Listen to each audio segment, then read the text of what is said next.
Baik teman-teman, selamat datang kembali.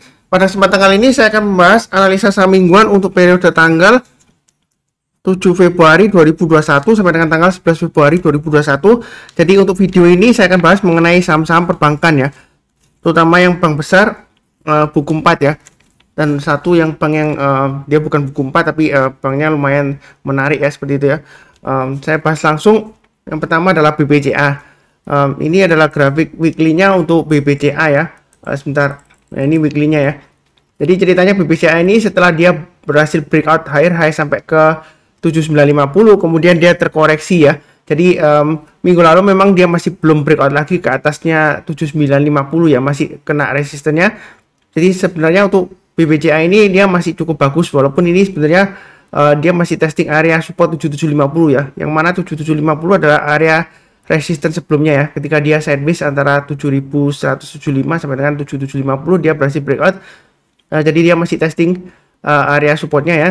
Sebenarnya sih kalau mau buy sekarang boleh saja ya, ada dua pilihan, mau buy sekarang atau tunggu sekalian buy on weakness sekitar area 7175 sampai dengan 7300-an ya, seperti ini ya. Ini garis hijau ini ya. Jadi tunggu di dua area itu kalau yang mau buy on weakness. Kalau yang mau buy sekarang boleh, tapi jangan terlalu banyak karena dia memang sedang testing resisten. Jadi kalau buy sekarang belinya bertahap aja, breakout atau naik ke atas 7950 kita tambah lagi atau average up istilahnya. Target berikutnya di 8250 dan 8600. Itu untuk analisa mingguan untuk support resistennya ya. Kalau untuk daily-nya garis-garisnya memang sedikit beda ya. Jadi kalau kita perhatikan di sini area buy weakness tetap di area 7350 sampai dengan 7450. Atau sebenarnya kalau mau buy sekarang boleh pasang stop lossnya di 7600 dan 7450. Jadi sebenarnya untuk BBCA ini masih tetap sama ya, selama dia bertahan di atasnya 7175 memang dia masih cukup bagus ya. Apakah ini kan sudah naik Pak Suntar, apakah bakalan balik lagi ke 7175? Saya nggak mendoakan turun nggak ya, tapi kalau yang mau buy weakness tunggu aja di area 7350 sampai dengan 7450. Jadi kalau dia berhasil rebound atau mantul barusan kita buy, itu yang belum punya ya. Yang mau buy sekarang ya boleh saja ya, pasang stop lossnya pakai acuan garis-garis yang sudah saya berikan 7600 dan 7450. Jadi kurang lebih untuk BBCA ini memang harus sabar ya. Dia memang naiknya 1-2-3 hari kemudian turun lagi gitu ya. Sideways-nya lama ya. Memang ciri khasnya seperti itu ya.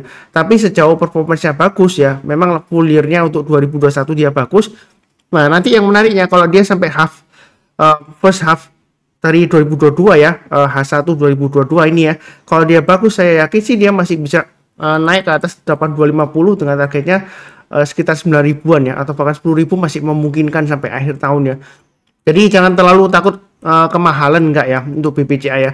Selama fundamentalnya bagus, nggak ada istilahnya nggak ada panic selling di market ya, BBCA ini tetap masih pilihan terbaik ya. Dalam arti kalau Anda invest atau trading dalam jumlah besar, kalau beli di BBCA itu tidur nyenyak ya, seperti itu ya. Jadi kalau perhatikan dari BBCA ini memang cukup kuat defensif ya. Salah satu tipe untuk jangka panjang juga lumayan bagus ya, seperti itu ya. Bahkan kalau saya bilang sih bukan lumayan ya, bagus sekali ya, seperti itu ya sejauh ini ya. Kurang lebih cukup. Berikutnya untuk BBRI analisa saham mingguan ya. Jadi BBRI dia akhirnya minggu lalu berhasil breakout ke atas 4200 ya. Saya sudah berikan informasinya ya. Kalau dia tembus ke atas 4200 yang mau buy silakan. Target berikutnya di 4280 dan 4460 ya. Kalau mau tahu tengah-tengahnya pakai acuan yang di sini aja ya, swing hanya ya. Jadi target price berikutnya 4280, 4340 ya. Jadi sebenarnya untuk BBRI ini selama di atas 4000 ya, saya sudah sebutkan ya. Dia masih ada peluang untuk breakout ke atas 4200. Jadi ini sudah breakout ya. Jadi yang rajin nonton mencatat ya, dan pasang automatic order buy dan automatic order sell ya. Kalau misalnya dia gagal turun, harusnya sih sudah profit ya, seperti itu ya. Ini kalau kita perhatikan memang untuk BBRI ya, ini kalau nggak berani buy sekarang ya tunggu aja buy on weakness di area sekitar 4000 sampai dengan 4100-an ya. Ini saya gambarkan kalau mau buy on weaknessan gitu ya. Kalau 4000 sih terlalu mungkin nggak dikasih ya, walaupun dia mungkin koreksi dalam minggu ini ya, mungkin sekitar 4100-an atau 4130 lah, low-nya 2 minggu yang lalu, seperti itu ya. Jadi sebenarnya untuk BBRI ini masih ada peluang untuk breakout lagi ke atas 4340 ya. Memang ada isu dia akan buyback untuk mesop ya. Tapi kita sih, menurut saya sih kita nggak perlu terlalu takut atau khawatir ya. Yang penting garis-garisnya sudah saya berikan. Ini untuk weekly-nya ya, maaf ya, ini weekly chartnya. Tadi itu daily ya, tapi ini weekly-nya ya, tapi garisnya tetap sama ya. Sedangkan untuk daily chartnya atau chart hariannya ini sudah saya gambarkan sebelumnya ya. Memang setiap kali kalau dia naik ke atas 4190 ya, rekomendasi saya selalu buy ya, begitu ya. Tapi memang Pak Sunat, oh ini seringkali kalau naik dia naik gagal ya. Kalau sebelumnya gagal ya, ini kalau kita lihat ya memang sering ya, ini ya 1, 2, 3, 4 kali ya. Nah, tapi kalau kali ini breakout lagi ke atas belum tentu gagal lagi ya seperti itu ya. Dan kalau saya lihat terakhir sih lumayan bagus ya seperti ini ya. Ini ada net buy up sama sell down-nya ya. Ini ternyata lebih banyak yang buy up untuk BBRI ya, untuk yang hari terakhir ya. Jadi mudah-mudahan dia masih bisa naik lagi ke atas 4280. Mau beli sekarang boleh ya. Pasang stop loss-nya di 4110 dan 4000. Itu mau pasang stop loss-nya. Belinya bertahap aja. Jadi setiap lipatan Rp50 ditambah lagi atau pakai garis-garis yang sudah saya berikan ya. Naik ke atas 4280 tambah lagi, naik ke atas 4360 tambah lagi. Jadi garis-garis yang sudah saya berikan itu untuk acuan trailing stop, target price dan juga stop loss ya. Kalau misalnya dia gagal ya jual dulu ya seperti itu ya. Kurang lebih cukup untuk BBRI. Berikutnya untuk BMRI atau Bank Mandiri. Jadi minggu lalu dia sudah rebound ya, higher low, higher high. Kemudian untuk close-nya kalau kita perhatikan dibandingkan dengan minggu sebelumnya, ini sudah higher high ya, minggu lalu ya. Jadi ini masih dalam perjalanan untuk rebound. Untuk BMRI ini masih ada peluang untuk breakout lagi ke atas 7.500, walaupun minggu lalu dia sudah breakout kemudian gagal ya. Jadi mau buy sekarang boleh pasang trailing stopnya atau stop loss-nya pakai low-nya minggu lalu aja ya, 7.400 ya kalau mau buy sekarang ya. Naik ke atas 7.500 tambah lagi, atau sekalian kalau dia breakout dari high-nya minggu lalu 7525 kita tambah lagi, atau average up. Targetnya masih tetap sama ya, sekitar 7.700 dan 7775 ya, 7.775 itu untuk PMRI ya. Ini dari weekly-nya ya, habis seperti ini ya. Ini weekly chart-nya, tadi daily chart-nya ya. Tapi ini garis-garisnya untuk support resistance-nya untuk weekly chart-nya. Maaf. Untuk daily chart-nya ini sudah saya gambarkan. Area buy weakness di 7225 atau kena di area sekitar 7350. Kalau dia rebound ya silakan buy ya seperti itu ya. Jadi maupun kalau misalnya belum punya yang mau buy sekarang masih boleh lah, masih oke ya. Pasang aja stop loss-nya di 7350 dan 7225. Untuk yang mau buy on weakness nggak mau beli sekarang ya tunggu aja di 7225 atau 7000 ya seperti itu ya. Jadi sejauh ini dia masih cukup bagus. Target berikutnya di 7.775 ya, itu resisten terdekatnya. Kalau dia berhasil naik ke atas 7.775, maka kemungkinan besar dia akan breakout ke atas 8.000 ya. Jadi kalau kita lihat 8.000 ini adalah kurang lebih sekitar area resistennya pada saat sebelum dia pandemi ya. Jadi harusnya dia masih bisa testing area 8.000 ya. Nah, seperti itu ya. Jadi masih ada peluang untuk profitnya ya. Sejauh ini untuk BMRI memang pergerakannya seringkali naik beberapa hari kemudian koreksi beberapa hari. Kalau dia rebound lagi dia masih bisa lanjut lagi naik ya seperti itu ya. Jadi belinya bertahap aja, kurang lebih cukup ya untuk BMRI. Berikutnya untuk BBNI ya. Jadi untuk BNI di sini ini adalah gambar support resistennya untuk weekly-nya atau mingguannya ya. Resistennya 7575 dia belum berhasil breakout ya. Tapi ini sudah saya gambarkan memang sideways-nya dia lumayan lebar ya, sekitar 6750 sampai 7575 ya. Jadi sebenarnya selama berada di atas 6750 dia masih potensial ya. Memang sebelumnya dia sempat turun di bawahnya 6750 berhasil naik lagi ya. Tapi saran saya kalau dia gagal bertahan di atas 6750 dia masih resiko ya, walaupun sebelumnya memang berhasil rebound lagi ya. Tapi menurut saya sih lebih baik jual dulu semuanya kalau turun di bawahnya 6750 kalau untuk BBNI ya. Jadi ini support resistennya sudah saya gambarkan. Kalau yang mau buy sekalian tunggu di area buy weakness ya 6750 sampai dengan 7000-an lah ya. Kurang lebih masih dapat ya kalau dia koreksi lagi ya. Tapi saya ngandalkan koreksi ya, mudah-mudahan berhasil breakout. Kalau misalnya tunggu di bawah nggak dikasih ya kita buy high sell higher ya. Naik ke atas 7575 kita buy, naik ke atas 7950 tambah lagi ya seperti itu ya. Ya kalau kita lihat mundur ke belakang sebenarnya 7950 ini adalah area resistennya sebelum dia masa pandemi ya. Jadi masih ada peluang ke 7950. Nah, kalau nanti keuangannya untuk tengah semester 2022 itu bagus untuk BBNI ya, Saya rasa sih untuk mencapai target 9450 nggak terlalu susah ya. Apalagi kalau nggak salah dia ada rencana untuk aksi korporasi untuk right issue ya. Kalau nggak salah seperti itu. Nggak tahu jadi atau enggaknya. Kurang lebih seperti itu ya. Ini weekly chartnya untuk BBNI.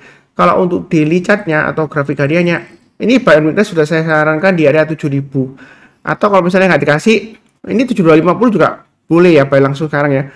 Pasang aja trailing stopnya atau stop lossnya di area sekitar 7100 ya, tengah-tengahnya ya. Jadi kalau buy sekarang boleh aja. Banyak bertahap aja. Kalau naik ke atas 7400 tambah lagi, naik ke atas 7575 atau pakai acuan swing high di sini ya. Naik ke atas 7525 tambah lagi atau buy up atau average up seperti itu ya. Kurang lebih cukup ya seperti itu ya. Itu untuk BBNI. Oke, berikutnya untuk Arto ya.